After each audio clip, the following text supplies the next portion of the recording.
Merhaba arkadaşlar, kanalıma hoş geldiniz. Bugün sebzeli bulgur pilavı yapıyorum.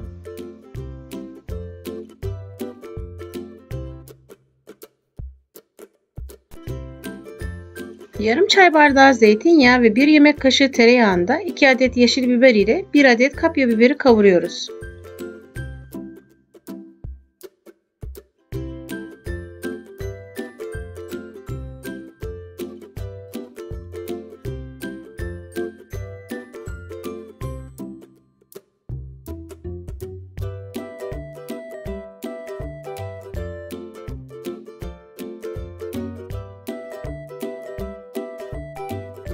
Kavrulan biberlere kabukları soyulup küp küp doğranmış 2 adet domatesi ekleyip kavuruyoruz.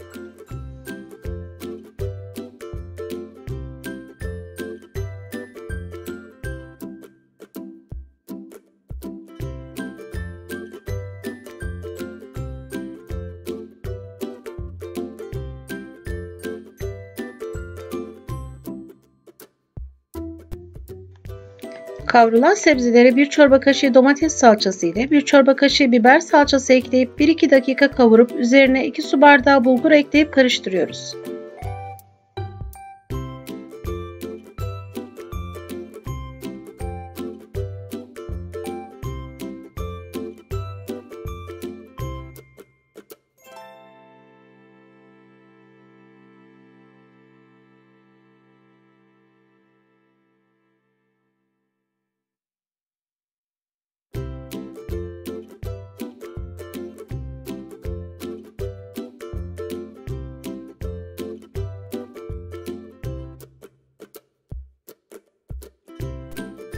Kavurduğumuz bulgura 3 diş sarımsak ve 4 su bardağı sıcak su ekliyoruz.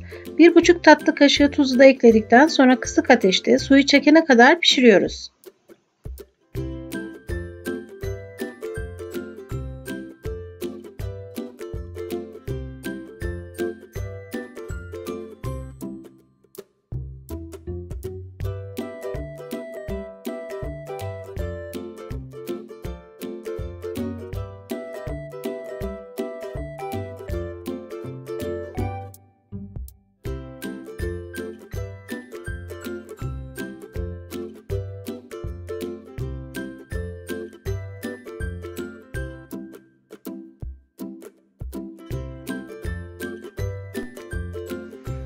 Pişen pilavın üzerine havlu kağıt örtüp 10 dakika demlemeye bırakıyoruz. Afiyet olsun. Videomu beğenmeyi ve kanalıma abone olmayı unutmayın lütfen.